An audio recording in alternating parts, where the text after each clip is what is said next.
안녕하십니까. 다 함께하는 교회 흘성 목사입니다. 우리가 성경 공부를 하면 할수록 지혜가 올라가고 더욱더 성숙해질 뿐만 아니라 우리가 더욱더 예수님을 닮아간다는 사실입니다.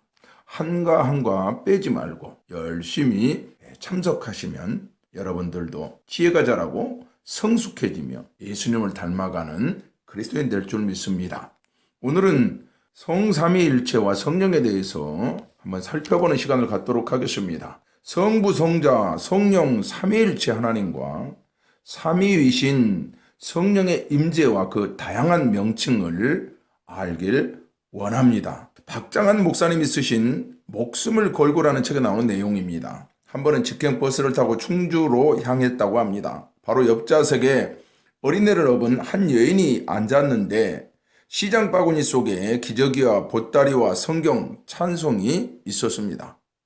나는 목사라도 성경 찬송 없이 여행을 떠났고 버스에 타고서도 은혜 없는 목사라 기도 한 번 안 했는데 이 여인은 어린애를 앞으로 돌려안고 젖을 물린 다음 두 손을 마주잡고 기도를 시작하는데 온몸을 흔들어대며 내가 가장 질색하는 방언 기도를 했습니다.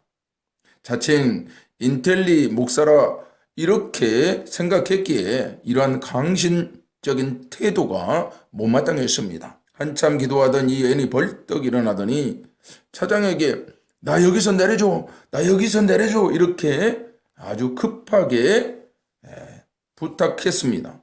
그런데 이 차는 직행이기 때문에 안 된다고 말했음에도 불구하고 또 기도하더니 급하게 일어나서 내려달라고 사정을 합니다. 그 광경을 지켜보던 박 목사님이 민망해서 혼이 났습니다. 에이, 무식한 여인 같으니 직행버스를 타고 도중에 내려달라고 하면 어떡해? 속으로 그렇게 투덜거렸습니다.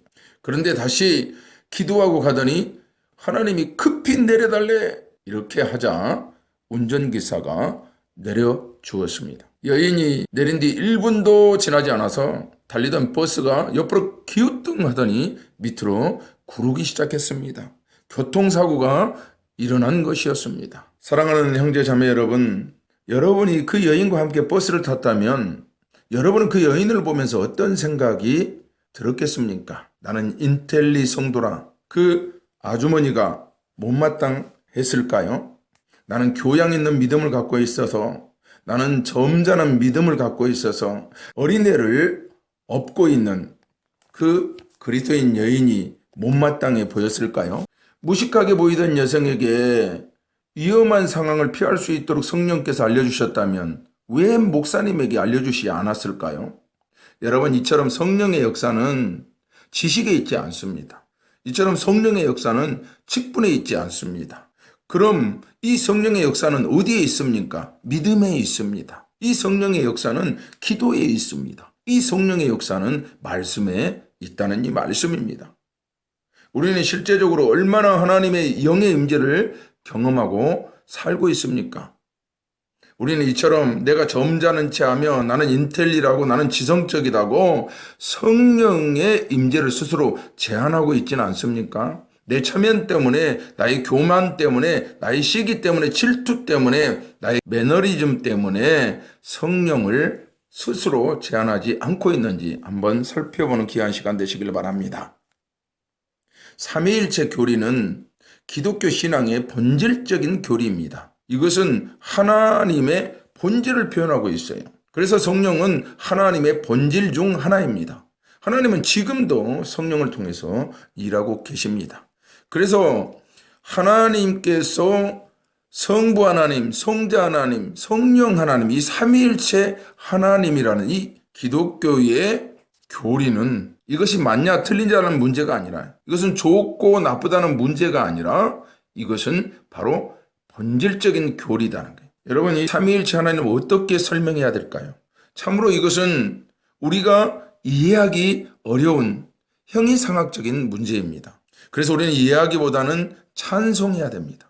우리는 이것을 논리적으로 증명하기보다는 기도해야 된다는 거예요. 이것은 우리의 이성적 접근으로 이해하지 못합니다. 그렇게 해봐야 또 은혜가 되지 않습니다. 그렇다면 삼위일체란 무엇일까요? 고린도후서 13장 13절 말씀해 보니까 주 예수 그리스도의 은혜와 하나님의 사랑과 성령의 교통하심이 너희 무리와 함께 있을지어다. 아멘. 기독교의 신가는 창조주 하나님과 구세주로서의 예수님, 역사 속에서 인간에게 구원을 이루시게 하는 하나님의 영이신 성령이 한 분 하나님이심을 믿는 것입니다. 이 세 분이 한 하나님 안에 계시며 한 하나님은 세 분으로 일하신다는 것을 우리는 삼위일체의 하나님이라 이렇게 말하고 있습니다. 본성은 하나이지만 세 개의 다른 위격을 가지고 계신 것을 말하고 있습니다. 그렇다면 삼위일체를 어떻게 설명할 수 있을까요? 우선 나는 육신이 있습니다. 그리고 이성이라는 판단 능력이 있지요. 이것은 바로 혼을 이야기하고 있는 것입니다. 본능도 있습니다. 그래서 나는 육신과 혼과 영이 함께 있는 나인 것이죠. 또한 여러분, 이 전기를 한번 생각해 볼까요? 전기는 빛을 낼 수도 있습니다. 열을 낼 수 있습니다. 또한 이 전기는요, 힘이 있어요. 또한 물은 액체가 되기도 하고, 가열하면 기체가 되기도 하고, 냉동시키면 고체가 되기도 합니다. 그러나 액체 상태이든 기체 상태이든 고체 상태이든 그 본질은 물인 거와 마찬가지입니다. 이처럼 삼위일체 교리는 사변적 신학의 결과가 아니라 믿음의 고백의 결과인 것입니다.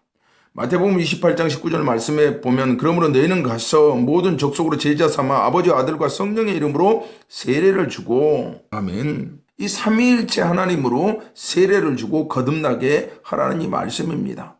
여러분, 기독교의 신론 곧 하나님은 누구신가? 이 신론에 있어서 가장 중요한 것은 그 하나님이 누구신가? 그 하나님은 세상을 만드시고 저와 여러분을 만드신 그 하나님을 우리가 믿는 것이죠. 누구를 믿느냐? 이것은 기독론에 해당하는 것입니다. 우리가 누구를 믿습니까? 바로 그 하나님, 세상을 만드시고 우리를 조물하신 그 하나님, 그리고 우리를 구원하시기 위해서 예수 그리스도를 보낸 그 하나님, 그것을 믿는 것, 이것이 바로 이 기독론이죠. 그럼 교회는 뭘까요? 마태복음 16장 16절 말씀해 보면 베드로가 주는 그리스도요 살아계신 하나님의 아들입니다 라고 고백하는 그 고백 이외에 교회를 세우겠다고 주님께서 말씀하시고 주님께서 교회의 머리가 되시고 그리고 저와 여러분이 이 교회의 지체가 몸과 팔과 다리와 눈과 귀가 되어서 이 땅에 방황하는 영혼, 불신 영혼, 하나님을 알지 못하는 영혼들을 구원하기 위한 구원의 방주인 것이죠. 어떻게 보면 애굽 땅에서 탈출한 이스라엘 백성들이 광야에서 훈련받고 그리고 그 믿음으로 가나안 땅에 입성할 수 있었던 것처럼 이 땅에서 구원의 방주와 같은 역할을 하는 것이 바로 이 교회인 것이지요.